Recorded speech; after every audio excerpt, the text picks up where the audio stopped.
El 12 de octubre de 2018, una niña de 7 años llamada Lucía Morales desapareció del patio de recreo de su escuela en un tranquilo suburbio de Madrid. En un momento, estaba jugando bajo el sol de otoño. Al siguiente, se había desvanecido. No hubo gritos, no hubo señales de lucha. Simplemente se esfumó del mundo, dejando atrás solo un silencio ensordecedor y un pequeño abrigo amarillo abandonado cerca de una verja. Durante 5 largos años, su caso se convirtió en una herida abierta en el corazón de la comunidad, un misterio sin resolver que atormentaba a su familia y desconcertaba a la policía. El expediente se llenó de pistas falsas, testimonios confusos y callejones sin salida, enfriándose hasta convertirse en una leyenda urbana más, un cuento con moraleja para los padres locales. Para el mundo, Lucía se había ido para siempre. 5 años después, su madre, Elena, sentada sola en la penumbra de su apartamento, haría un descubrimiento tan improbable, tan escalofriante, que no solo resolvería el misterio de la desaparición de su hija, sino que también expondría una verdad tan monstruosa y cercana que nadie podría haberla imaginado. Una verdad que se había escondido a plena vista todo el tiempo, esperando en un fotograma congelado del mundo digital. Lucía era un torbellino de energía y risas contenidas en el cuerpo de una niña de 7 años. Tenía el pelo castaño y liso, siempre cortado en un flequillo recto que su madre, Elena, se esforzaba por mantener perfecto, y unos ojos grandes y curiosos que parecían absorber cada detalle del mundo que la rodeaba. Su color favorito era el amarillo, el color del sol, de los plátanos y de su inseparable abrigo impermeable, que insistía en llevar incluso en los días más claros. Era una artista en ciernes, aunque sus únicos temas eran los dragones. Dragones de todas las formas y tamaños llenaban las páginas de sus cuadernos. Dragones dormidos, dragones que escupían fuego de arcoíris y dragones que volaban sobre castillos que parecían sospechosamente a su edificio de apartamentos.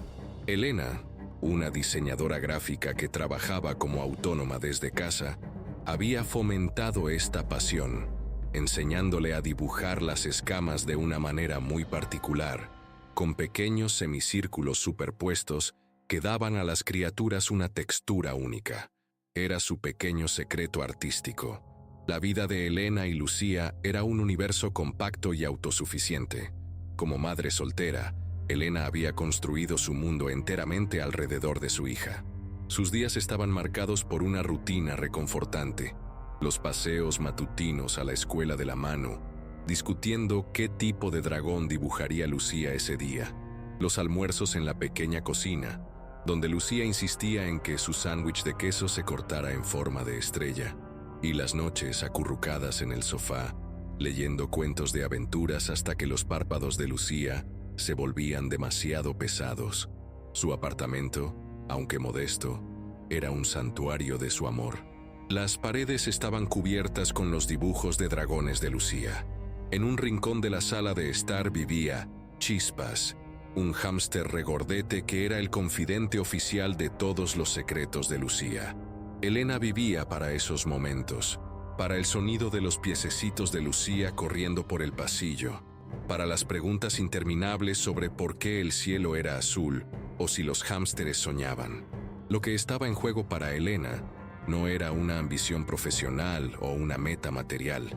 Era la simple y abrumadora continuación de esa felicidad.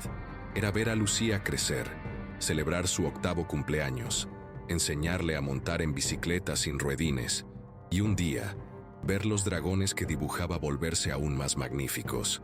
Su relación era un tejido de pequeñas anécdotas que, juntas, formaban el tapiz de una vida feliz. Estaba la vez que Lucía, con la solemnidad de un cirujano, intentó arreglar la tostadora rota con una de sus ceras de colores, resultando en una nube de humo púrpura y una lección inolvidable sobre la electricidad. O el verano que pasaron en la costa, donde Lucía se negó a entrar en el agua más allá de los tobillos, pero pasó horas construyendo un elaborado castillo de arena con un foso diseñado específicamente para que los dragones de mar pudieran visitarlo. Su familia extendida, los padres de Elena, Vivían en una ciudad cercana y adoraban a su única nieta. Cada visita era una fiesta, con la abuela horneando sus galletas favoritas y el abuelo enseñándole viejos trucos de cartas que Lucía nunca lograba entender del todo, para deleite de ambos. En la escuela, su mejor amiga era Sofía, una niña con gafas y una risa estruendosa. Eran inseparables, un dúo dinámico que dominaba el patio de recreo con sus juegos imaginativos, la mayoría de los cuales, para sorpresa de nadie, involucraban a princesas que eran rescatadas por dragones, y no por príncipes. La ambición principal de Lucía en ese momento era simple. Quería ganar el concurso de arte de la escuela. Había estado trabajando en su obra maestra durante semanas, un diorama que representaba una cueva de dragones hecha con una caja de zapatos, papel de aluminio y mucho, mucho pegamento. Estaba increíblemente orgullosa de él. Esa era la vida que se interrumpió, una vida rica en detalles, en amor y en la promesa de un futuro brillante. No era una vida de grandes dramas o riquezas, sino una de profunda conexión humana y felicidad cotidiana. Era un mundo donde una niña que amaba a los dragones era el sol alrededor del cual giraba todo. Y cuando ese sol se apagó, dejó un vacío tan oscuro y frío que amenazó con consumirlo todo. La vida que se perdió no fue solo la de Lucía, sino también la de Elena, la madre cuyo propósito y alegría fueron arrancados de la existencia en una tarde soleada de octubre, dejando solo el eco de una risa y un universo de preguntas sin respuesta. La mañana del 12 de octubre de 2018 comenzó como cualquier otra, impregnada de la normalidad que precede a las catástrofes. El aire de otoño era fresco y crujiente, y el sol se filtraba a través de las persianas del apartamento de Elena, pintando rayas de luz en el suelo de madera. Lucía ya estaba despierta, sentada en la mesa de la cocina con su pijama de estrellas, dando los toques finales a un dibujo de un dragón verde con alas de mariposa. Hablaba sin parar sobre el día que le esperaba en el colegio, una jornada especial antes de un fin de semana largo. Habría juegos en el patio y, lo más importante, era el día en que entregaría su diorama del dragón para el concurso de arte. Elena le preparó su desayuno favorito, tostadas con cacao y un vaso de leche, mientras escuchaba con una media sonrisa. Le ató los cordones de los zapatos y le ayudó a ponerse su abrigo amarillo. «Asegúrate de que el señor Escamas esté a salvo», le dijo Elena, refiriéndose al dragón principal de su diorama. Lucía asintió solemnemente. «Lo protegeré con mi vida, mamá». Esas palabras, dichas con la inocencia de una niña de 7 años, se convertirían en un eco tortuoso en la mente de Elena durante años. Caminaron las 3 manzanas hasta el colegio La Esperanza, como lo hacían todas las mañanas. Lucía saltaba, evitando pisar las grietas de la acera, mientras Elena llevaba con cuidado la caja de zapatos. Al llegar a la puerta de la escuela, notaron algo inusual. Un hombre con un mono de trabajo azul, que no reconocieron, estaba forcejeando con la cerradura de una verja lateral, una que normalmente permanecía cerrada con un pesado candado. Parecía frustrado, murmurando para sí mismo. Elena no le dio mayor importancia. Las escuelas siempre tenían algo que arreglar. Cerca de allí, una furgoneta blanca sin distintivos estaba aparcada en una zona de no estacionar. Otro detalle fugaz, fácilmente descartable como parte de las obras. Le dio un beso a Lucía en la frente, le entregó su diorama y la vio correr hacia la entrada principal, uniéndose al torrente de niños que llenaban el patio. «Te quiero, mamá», gritó Lucía por encima del hombro. «Y yo a ti, mi dragona», respondió Elena. Fue la última vez que vio a su hija. Dentro de la escuela, la mañana transcurrió con normalidad. Lucía entregó su diorama con orgullo y recibió los elogios de su maestra. Durante la primera clase, tuvo un pequeño desacuerdo con su amiga Sofía sobre quién podía usar el lápiz de color plateado. Fue una disputa infantil, olvidada en minutos para la mayoría, pero que tendría consecuencias imprevistas. A las 11, sonó la campana del recreo. Los niños salieron en tropel al patio de recreo, un espacio grande y vallado lleno de columpios, un tobogán y un arenero. La supervisora de patio, la señora Carmen, una mujer amable y con experiencia, vigilaba desde un banco. El ambiente era de caos y alegría controlada. Lucía, todavía un poco molesta por la discusión del lápiz, decidió no unirse al juego de Sofía de inmediato. En su lugar, se dirigió hacia una zona más tranquila del patio, cerca de la verja lateral, la misma que el operario había estado manipulando esa mañana. Se sentó en el suelo y empezó a dibujar figuras en la tierra con una ramita, perdida en su propio mundo. El ritmo de los acontecimientos comenzó a acelerarse sutilmente. La señora Carmen se distrajo durante un par de minutos cruciales cuando un niño más pequeño se cayó del columpio y empezó a llorar a gritos por un raspón en la rodilla. Toda su atención se centró en consolar al niño y limpiar la herida. Mientras tanto, cerca de la verja, el operario del mono azul, cuyo nombre era Javier, había logrado abrir la cerradura. La verja, que daba a un callejón tranquilo, quedó entreabierta. Nadie pareció darse cuenta. Javier se quedó allí un momento, observando el patio. Sus ojos se posaron en la niña solitaria del abrigo amarillo que dibujaba en la tierra. Se acercó a ella con calma, sin llamar la atención. Sacó algo del bolsillo, un caramelo de una marca brillante y llamativa, una que Lucía nunca había visto antes. Le sonrió. Los detalles de lo que ocurrió en los siguientes 60 segundos se perderían para siempre en el ruido del recreo. Sofía, habiendo olvidado ya su enfado, buscó a Lucía con la mirada para invitarla a jugar, pero no la encontró. Vio al hombre del mono azul cerca de la verja lateral, pero él simplemente parecía estar trabajando. No vio a Lucía. El error fatal ya se había cometido. La decisión de Lucía de jugar sola por un momento, la distracción de la supervisora, la verja inexplicablemente abierta. Cada uno de estos elementos, insignificantes por sí solos, se alinearon para crear la oportunidad perfecta para una tragedia. El sol seguía brillando, los niños seguían riendo, pero en un rincón olvidado del patio de recreo, un pequeño universo de felicidad había dejado de existir. La campana sonó estridente, marcando el fin del recreo. Su tañido metálico atravesó el bullicio de gritos y risas, y como un rebaño bien entrenado, los niños comenzaron a abandonar los columpios y el arenero para formar filas ordenadas frente a sus respectivas aulas.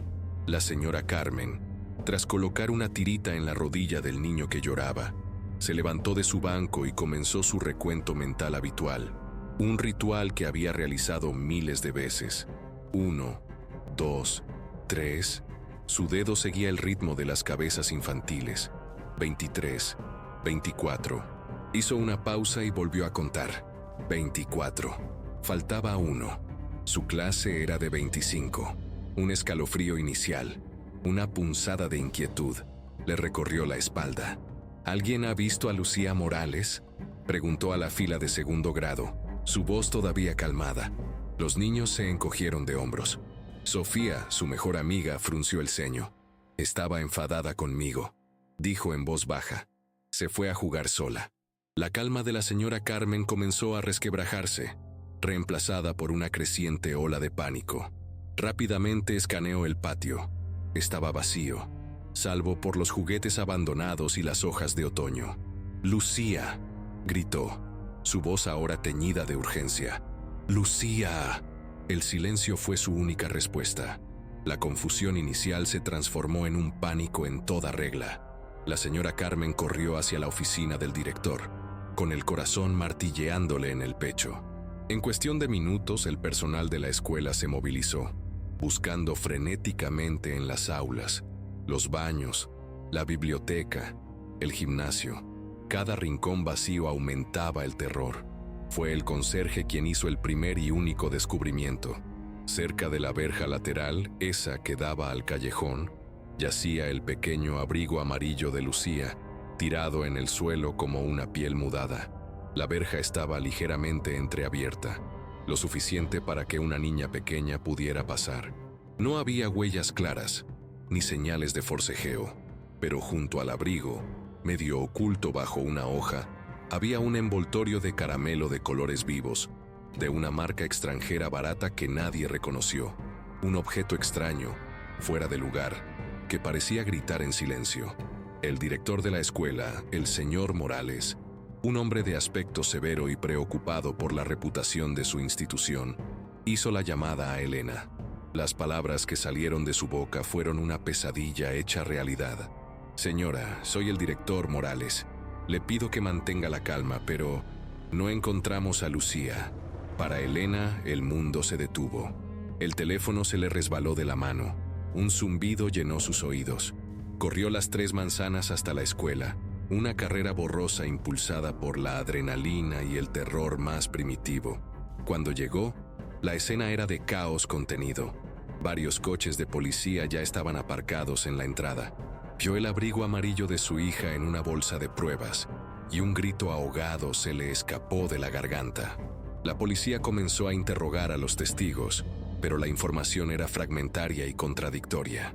La transcripción de la llamada inicial al 112 capturó la esencia del pánico. La voz temblorosa del director Morales: «Policía, por favor.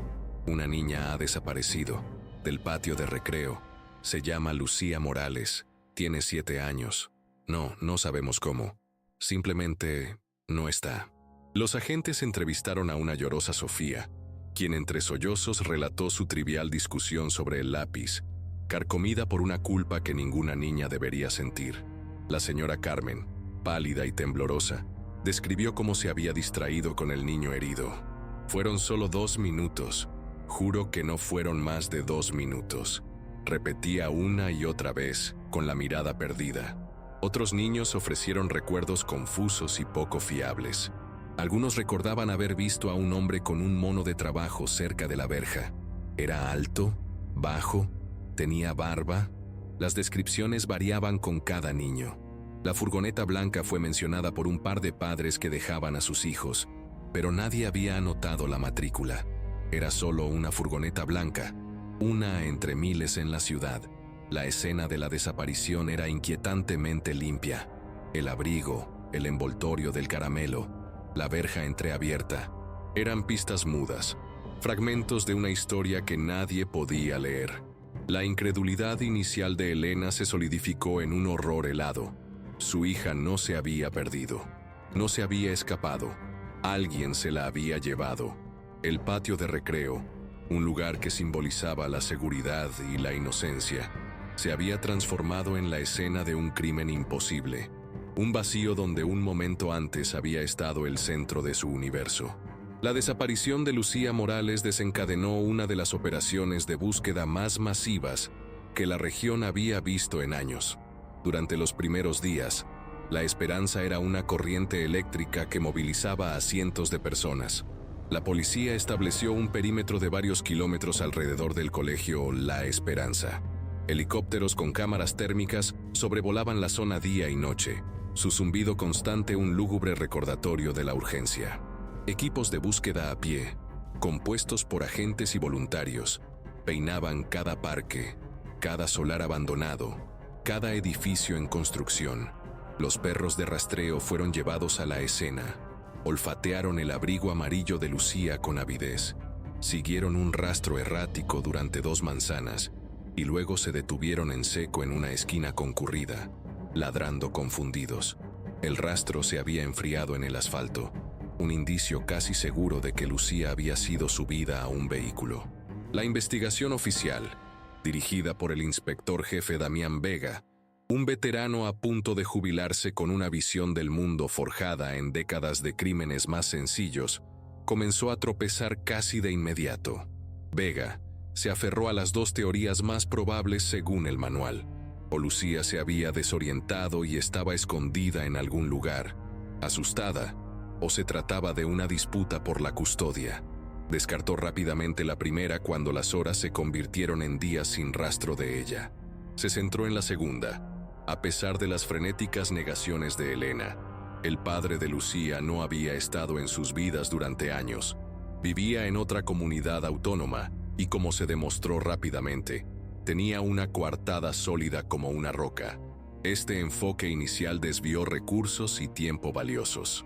Elena, en sus reuniones con el inspector Vega, Sentía que chocaba contra un muro de incompetencia burocrática.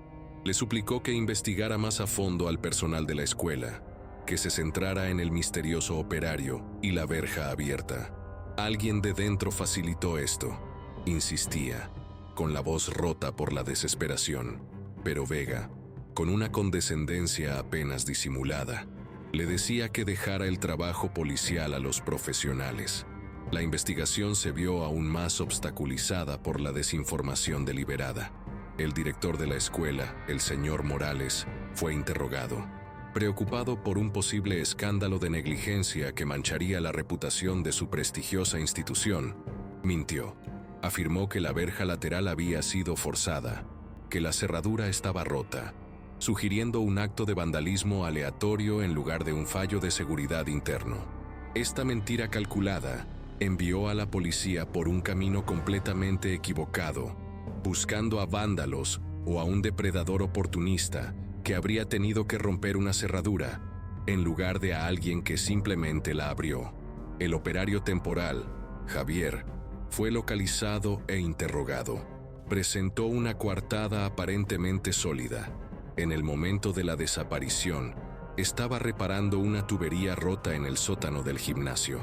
El propio director Morales confirmó su historia, afirmando haber hablado con él allí abajo justo después del recreo. Sin nadie que lo contradijera, Javier fue descartado como sospechoso. El envoltorio de caramelo fue catalogado como simple basura, irrelevante para el caso. La frustración de Elena se convirtió en una agonía. Mientras la investigación oficial se estancaba, ella montó su propia campaña. Con la ayuda de familiares y amigos, imprimió decenas de miles de folletos con la cara sonriente de Lucía y los pegó en cada farola, en cada escaparate, en cada tablón de anuncios de la ciudad. Su apartamento se transformó en un cuartel general de la búsqueda, con mapas en las paredes y listas de posibles pistas. Dormía apenas unas horas, pasando las noches repasando cada detalle, cada conversación, cada momento de ese último día, torturándose con los «y sí». El mal tiempo se sumó a la desesperación.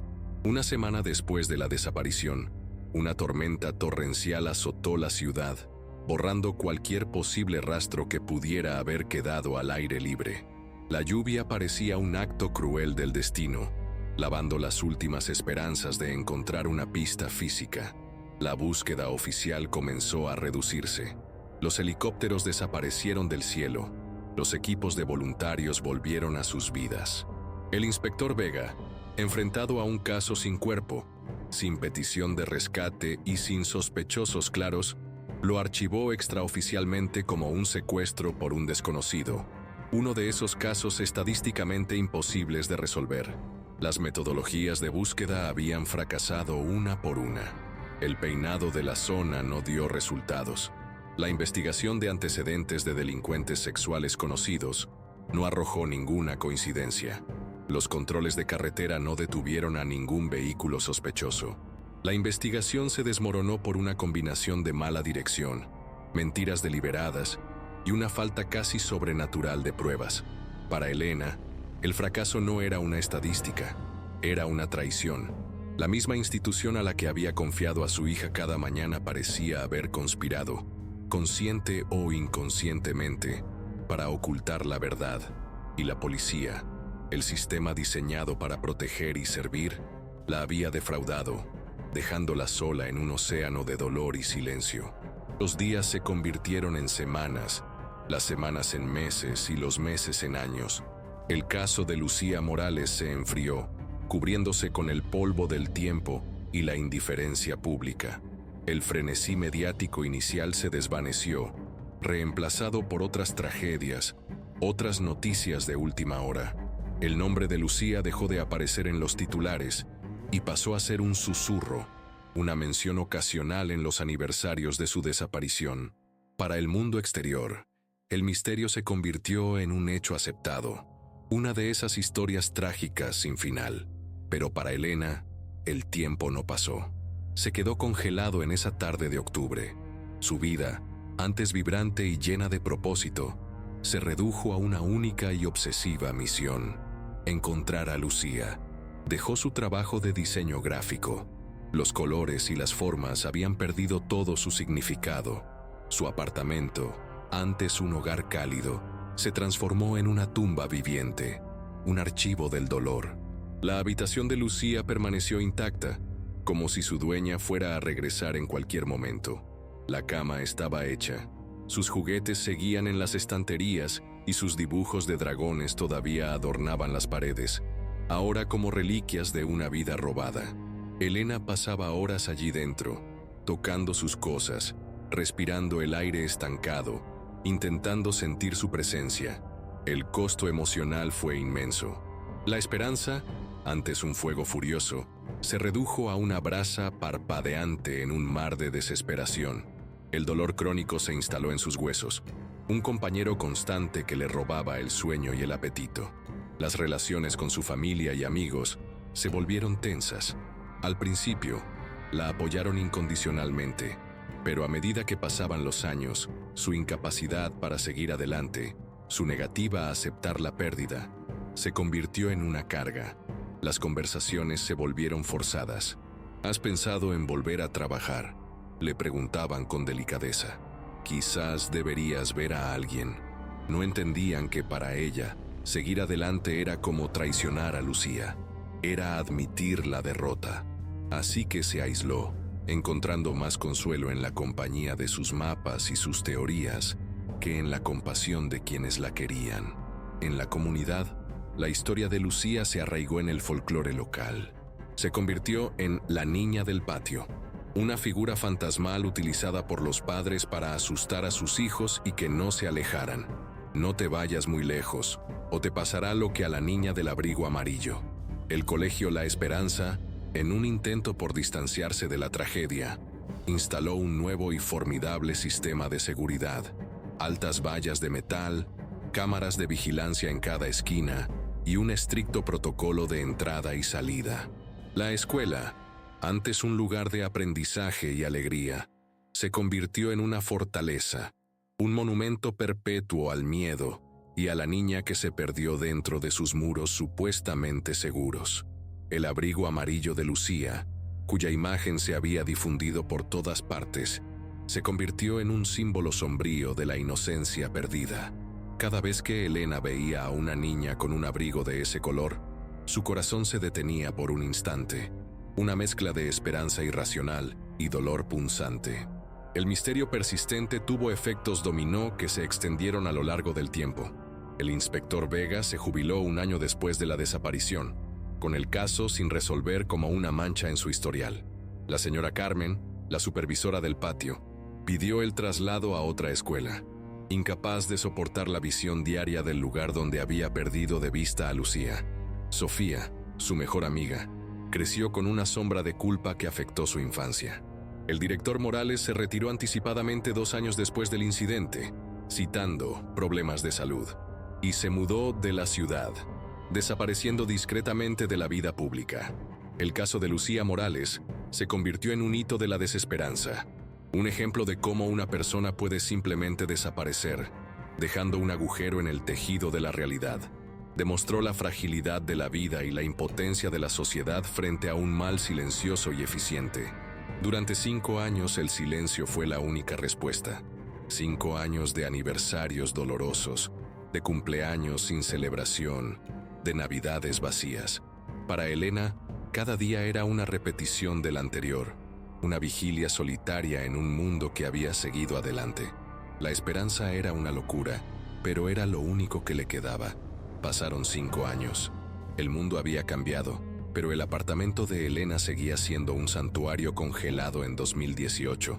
Era una noche de martes, tarde, y la ciudad dormía. Elena, incapaz de conciliar el sueño como tantas otras noches, estaba sentada frente a la pantalla de su ordenador. Navegaba sin rumbo por internet, un autómata en busca de una distracción que nunca llegaba. En un acto de masoquismo digital que se había convertido en un ritual sombrío, abrió Google Maps y tecleó la dirección de su antiguo apartamento, el que compartía con Lucía. Activó la función de Street View y de repente estaba allí, virtualmente de pie en la calle donde solía caminar con su hija de la mano. Era una cápsula del tiempo digital, un fantasma de una vida pasada. Con el ratón, avanzó por la calle, pasando por la panadería, la pequeña librería, hasta llegar frente al colegio La Esperanza. Se detuvo. La imagen que tenía ante sí estaba fechada en noviembre de 2018, apenas un mes después de la desaparición de Lucía. El corazón de Elena se encogió. El mundo en esa imagen seguía adelante, ajeno a su tragedia personal. Los árboles habían perdido más hojas, pero por lo demás, todo parecía igual. Sus ojos, por costumbre, escanearon la escena en busca de, no sabía qué, un rostro familiar, una pista olvidada, cualquier cosa, y entonces lo vio. Su mirada se desvió del colegio hacia el edificio de apartamentos de enfrente, un edificio de ladrillo de 3 plantas, anodino y familiar. Se fijó en una ventana del segundo piso, justo encima de una floristería. Detrás del cristal, entre las rendijas de una cortina parcialmente corrida, algo llamó su atención. Hizo zoom. La imagen se pixeló, volviéndose borrosa, pero incluso a través del grano digital, pudo distinguir la silueta de un rostro pequeño, un niño. Podría haber sido cualquier niño, pero entonces su corazón dejó de latir. Pegado al interior del cristal de la ventana, había un trozo de papel, un dibujo. Hizo zoom de nuevo, forzando la vista, con el pulso martilleándole en los oídos. Era inconfundible, un dragón, no cualquier dragón. Era un dragón dibujado con pequeños semicírculos superpuestos para las escamas, exactamente como ella le había enseñado a Lucía. Era su firma secreta, su código artístico. Junto al dibujo había un objeto borroso, una mancha de color, amarillo. Un amarillo brillante y familiar, el mismo tono que el de girasol, el pequeño peluche de un león que Lucía llevaba a todas partes. Era un detalle minúsculo, una coincidencia casi imposible. La policía lo habría descartado como una ilusión, un producto de su dolor. Pero Elena no era la policía, era la madre de Lucía. Sabía que no era una coincidencia, era un mensaje, un grito de ayuda desde el otro lado del tiempo. Con manos temblorosas, comprobó de nuevo la fecha de la imagen de Street View. Noviembre de 2018, un mes después del secuestro. Quienquiera que se hubiera llevado a Lucía no había huido lejos. La había tenido allí, justo al otro lado de la calle de la escuela, justo debajo de las narices de la policía, de los equipos de búsqueda, de ella misma. Durante todo el tiempo que ella había estado pegando carteles por la ciudad, su hija había estado cautiva a menos de 100 metros de donde fue vista por última vez, mirando el mundo a través de una ventana. La desesperanza que la había consumido durante 5 años se hizo añicos, reemplazada por una oleada de adrenalina y una furia helada. Este catalizador inesperado, este fotograma olvidado en el vasto archivo digital de Google, no era solo una pista, era la llave que reabriría el caso, que destrozaría las mentiras y que por primera vez en media década le daba un camino claro a seguir. Ya no estaba buscando a un fantasma en una ciudad entera. Estaba buscando a la persona que vivía en ese apartamento. El misterio había dado un giro. La resolución, que parecía imposible, ahora se sentía inevitable. A la mañana siguiente, Elena no caminó, sino que corrió a la comisaría de policía, con el portátil bajo el brazo como si fuera un artefacto sagrado. El inspector Vega se había jubilado hacía mucho tiempo. En su lugar, la recibió una joven detective llamada Isabel Ríos, una mujer de 30 y tantos años con una mirada aguda y una mente abierta a las posibilidades que la vieja guardia habría despreciado. Elena, con una urgencia febril, le mostró la imagen de Street View, explicando el significado del dibujo del dragón, de la mancha amarilla, de la fecha. Isabel escuchó con atención, sin la condescendencia que Elena había llegado a esperar. Vio el potencial en esa imagen pixelada, la extraña convergencia de detalles que gritaban más allá de la coincidencia. «Consígame la dirección exacta de ese edificio», dijo Isabel, y en ese momento, La maquinaria de la justicia, oxidada durante 5 años, comenzó a moverse de nuevo. Isabel Ríos era de una nueva generación de policías, una que entendía que las pistas más importantes a veces no estaban en el barro, sino en los datos. Recuperó el voluminoso y polvoriento expediente del caso Morales. Con la dirección del edificio de apartamentos, comenzó a cruzar referencias. ¿Quién vivía en el segundo piso, en el apartamento con vistas a la escuela, en noviembre de 2018? El nombre que apareció en los registros la dejó helada.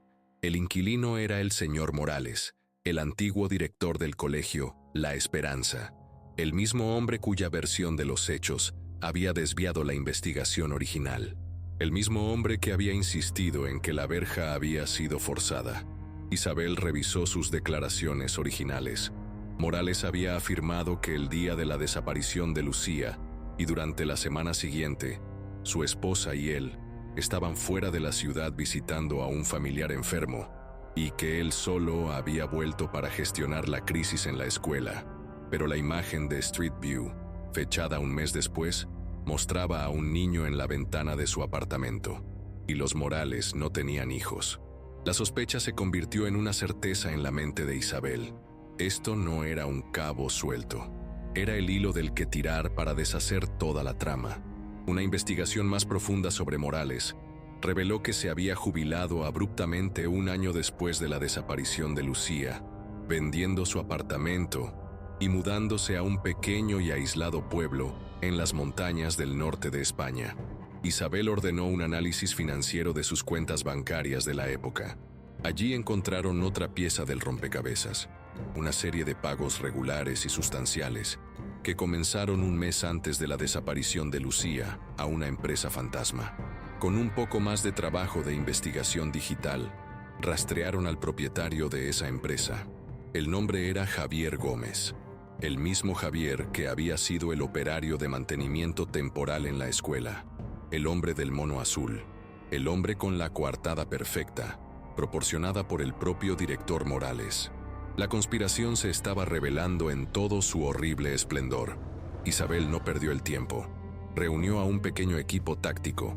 No hubo sirenas ni fanfarria. Se movieron con rapidez y sigilo. Viajaron las 5 horas hasta el remoto pueblo montañoso donde ahora vivía Morales. La dirección los llevó a una casa de piedra aislada al final de un camino de tierra, rodeada de un denso bosque. El lugar perfecto para esconder un secreto. Mientras se acercaban a pie, con el sol de la tarde filtrándose entre los árboles, un sonido llegó hasta ellos, llevado por la brisa. La voz de una niña cantando una canción infantil. Isabel hizo una señal a su equipo. Se desplegaron alrededor de la casa. Con una orden judicial en mano, derribaron la puerta principal. Dentro, encontraron a un señor Morales envejecido y a su esposa, congelados por el pánico. Y en la sala de estar, sentada en el suelo jugando con unas muñecas, había una niña de pelo castaño y ojos grandes y curiosos. Tenía 12 años. Era Lucía. Estaba viva. La revelación que siguió fue una avalancha. Morales, enfrentado a las pruebas irrefutables, se derrumbó y confesó todo. Él y su esposa, incapaces de tener hijos, habían desarrollado una obsesión retorcida por formar una familia. Habían visto a Lucía en la escuela, tan llena de vida y alegría, y en sus mentes delirantes, decidieron que ella debía ser su hija. El plan fue meticuloso y diabólicamente sencillo. Contrataron a Javier, un hombre con deudas y pocos escrúpulos, para que se hiciera pasar por un operario. Le pagaron para que dejara la verja abierta y para que, en el momento oportuno, atrajera a Lucía con un caramelo y se la llevara. Javier la drogó ligeramente y la sacó del recinto escolar en una gran bolsa de lona, llevándola directamente al apartamento de Morales, al otro lado de la calle. Durante un mes entero, mientras la ciudad buscaba frenéticamente a la niña desaparecida, Lucía estuvo prisionera en ese apartamento. El dibujo del dragón en la ventana fue su único y desesperado intento de pedir ayuda, un mensaje en una botella lanzado a un océano de indiferencia. Después de que la búsqueda se calmara, Los Morales la trasladaron a su nueva casa en las montañas, donde la criaron como si fuera suya, tejiendo una red de mentiras sobre quién era ella y quiénes eran ellos. La verdad, finalmente, había salido a la luz, más extraña y terrible que cualquier teoría. Lucía no había sido víctima de un monstruo anónimo, sino de la desesperación monstruosa de personas en las que confiaba. La detención del exdirector Morales, su esposa, y el operario Javier provocó una onda de choque que sacudió a toda la comunidad y al país. La noticia de que Lucía Morales había sido encontrada viva después de 5 años fue un milagro momentáneo, seguido inmediatamente por el horror de la verdad. Las consecuencias de la revelación fueron rápidas y contundentes. Los 3 conspiradores fueron acusados de secuestro, detención ilegal y obstrucción a la justicia. Los medios de comunicación, que habían olvidado el caso hacía mucho tiempo, descendieron sobre el pequeño pueblo de montaña y el tranquilo suburbio de Madrid, reviviendo la historia con una intensidad frenética. El porqué detrás del crimen, que se desveló durante los interrogatorios y la posterior investigación, era tan banal como aterrador. La motivación no fue el dinero ni la malicia sádica, sino un deseo profundamente humano y retorcido, el anhelo de tener un hijo. El matrimonio Morales, enfrentado a la infertilidad y a una serie de tratamientos fallidos, había caído en una profunda depresión. En lugar de buscar ayuda o aceptar su situación, su desesperación se transformó en una obsesión delirante. Empezaron a ver a los hijos de los demás con una envidia corrosiva. Lucía, con su vitalidad y su aparente soledad como hija de una madre soltera, se convirtió en el objetivo perfecto para su fantasía. En sus mentes no estaban cometiendo un crimen, se estaban rescatando a sí mismos y, según su lógica perversa, dándole a Lucía una vida completa con 2 padres. Seleccionaron a Elena como víctima porque, como madre soltera que trabajaba desde casa, asumieron erróneamente que sería menos influyente, que tendría menos recursos para luchar, que su desaparición sería más fácil de achacar a una negligencia o a un descuido. Fue un cálculo frío y clasista. La conspiración fue ejecutada con una precisión escalofriante, aprovechando la posición de poder y confianza de Morales. Él fue el arquitecto de todo el plan. Sabía exactamente cuándo y cómo fallaban los protocolos de seguridad de la escuela porque él mismo los había diseñado. Sabía que la verja lateral era un punto ciego para la supervisión. Reclutó a Javier, un antiguo conocido con problemas económicos, sabiendo que el dinero sería un motivador suficiente. Y lo más importante, orquestó el encubrimiento desde dentro. Su mentira sobre la verja forzada fue la pieza clave que desvió a la policía. Su confirmación de la coartada de Javier cerró esa vía de investigación de forma definitiva. Dirigió al inspector Vega, un hombre que respetaba su autoridad, hacia teorías sin salida, asegurándose de que la investigación nunca se acercara a la verdad. La policía reabrió el caso con las nuevas pruebas. El envoltorio de caramelo, antes descartado, fue analizado y la marca coincidió con los caramelos que encontraron en la casa de Javier. En el antiguo apartamento de Morales, ahora ocupado por otros inquilinos, un análisis forense encontró una diminuta fibra del abrigo amarillo de Lucía, atrapada en el marco de la ventana del salón. En la propiedad de las montañas, la policía desenterró una caja que contenía la ropa y los juguetes que Lucía tenía cuando fue secuestrada, incluido su preciado diorama del dragón, que los Morales habían guardado como un trofeo macabro. Cada pieza del rompecabezas encajaba, revelando una imagen de premeditación, engaño y una profunda traición a la confianza. La historia completa, ahora expuesta, era una lección sobre cómo el mal a menudo no lleva cuernos ni tridente, sino la cara respetable de un director de escuela, un hombre encargado de proteger a los niños, que en cambio robó a uno para satisfacer su propio vacío. La verdad no solo resolvió el misterio de qué pasó, sino que también expuso el alarmante por qué, demostrando que los monstruos más peligrosos son a menudo los que viven justo al lado, sonriendo y dando los buenos días.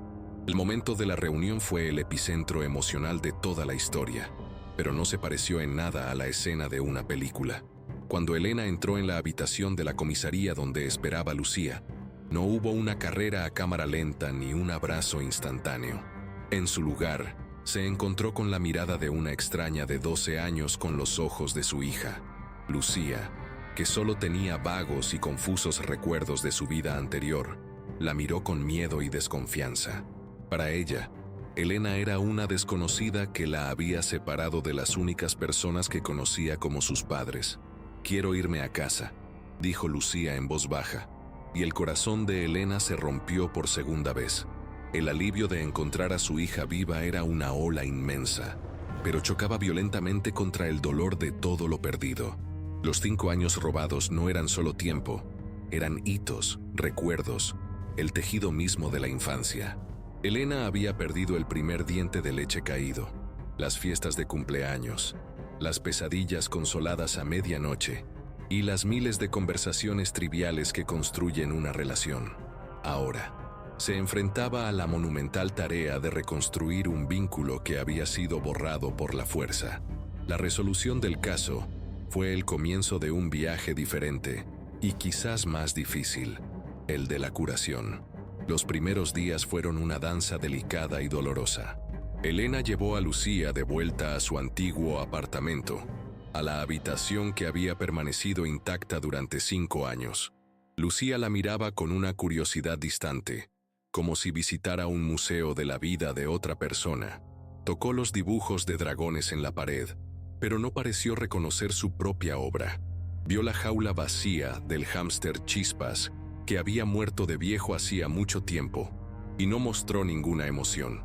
El cierre emocional no fue un evento único, sino una serie de pequeños momentos de avance. Una tarde, mientras Elena cocinaba, Lucía entró en la cocina y dijo: «En mi otra casa, cenábamos más tarde». Fue la primera vez que se refirió a su pasado por iniciativa propia. Otra noche, Elena encontró a Lucía llorando en silencio en su cama. No preguntó por qué, simplemente se sentó a su lado y le cogió la mano, y por primera vez, Lucía no la apartó. El momento decisivo llegó semanas después. Elena, revisando viejas cajas, encontró un álbum de fotos.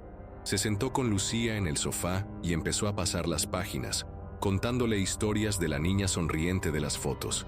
Le mostró imágenes de su primer día de colegio, de sus vacaciones en la playa, de ella y Sofía disfrazadas para Halloween. Al principio, Lucía miraba sin comprender, pero entonces, al ver una foto suya de bebé, riendo a carcajadas en brazos de Elena, una pequeña sonrisa se dibujó en sus labios. «¿Ese era mi dragón de peluche?», preguntó, señalando un juguete casi olvidado en el fondo de la foto. «Sí, mi amor», dijo Elena con lágrimas en los ojos. Se llamaba Fuego. Fue una grieta de luz en la oscuridad. El proceso fue largo y requirió la ayuda de terapeutas especializados. Lucía tuvo que procesar el trauma de su secuestro y la compleja lealtad que sentía hacia sus captores, quienes, a pesar de su crimen, habían sido las únicas figuras parentales que recordaba. Elena, por su parte, tuvo que aprender a ser madre de una preadolescente traumatizada, no de la niña de 7 años que recordaba.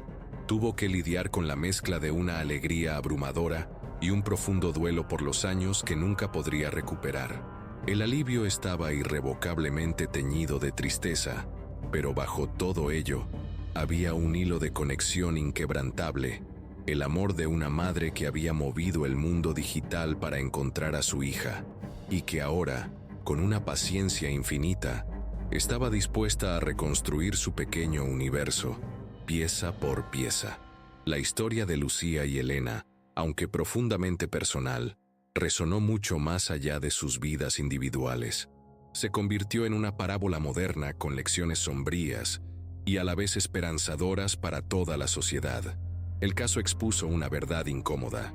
El mal no siempre acecha en callejones oscuros, sino que a menudo reside detrás de una fachada de respetabilidad y confianza. El hecho de que el perpetrador fuera el director de la escuela, el guardián principal de la seguridad de los niños, destrozó la complacencia de la comunidad y obligó a una reevaluación fundamental de en quién depositamos nuestra confianza. Este caso no fue simplemente la crónica de un crimen, sino una profunda reflexión sobre la resiliencia del espíritu humano y, sobre todo, sobre la fuerza casi sobrenatural del amor de una madre. La intuición de Elena, su negativa a rendirse cuando todos los demás lo habían hecho, y su capacidad única para reconocer la firma de su hija en un borroso dibujo digital, fueron los factores que resolvieron el caso. La tecnología fue la herramienta, pero el motor fue su amor inquebrantable. La historia se convirtió en un testimonio del poder de una promesa, la promesa silenciosa que Elena le hizo a Lucía de que nunca dejaría de buscarla. Este legado tuvo consecuencias tangibles y duraderas. El clamor público tras la revelación de la conspiración y la negligencia inicial condujo a una reforma legislativa. Se promulgó la Ley Lucía, una nueva legislación que endurecía drásticamente los requisitos de verificación de antecedentes para todo el personal escolar, desde los directores hasta los contratistas temporales. Ya no bastaba con una simple comprobación de antecedentes penales. La ley exigía evaluaciones psicológicas periódicas y un sistema de supervisión independiente para los puestos de alta responsabilidad en el entorno educativo. Además, el caso cambió los protocolos policiales para las desapariciones de menores. Se dio mayor peso y credibilidad a las intuiciones y la información proporcionada por los familiares directos, reconociendo que su conocimiento íntimo de la víctima podía ser tan valioso como las pruebas forenses.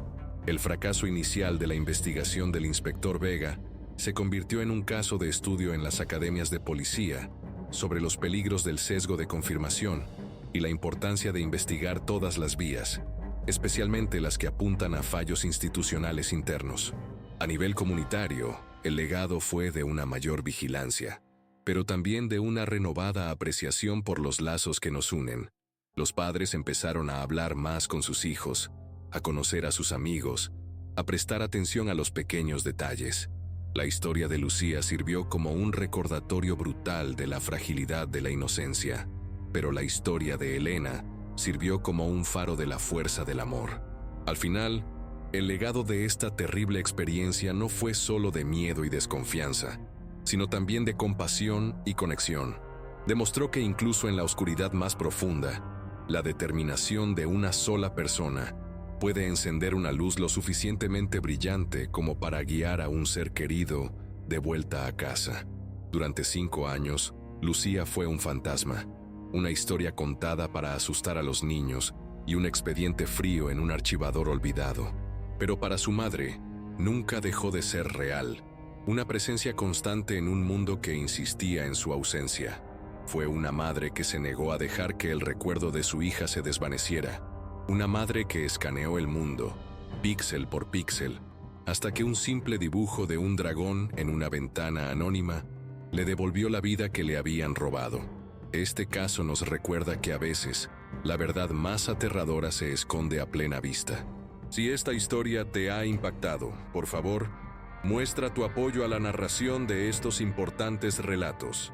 Da a me gusta, comparte este video para que la historia de Lucía sirva de lección, y suscríbete para más misterios de crímenes reales que desafían toda explicación.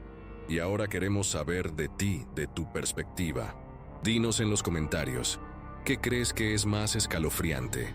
¿El acto del secuestro en sí? ¿O el hecho de que los culpables fueran personas en las que todos confiaban?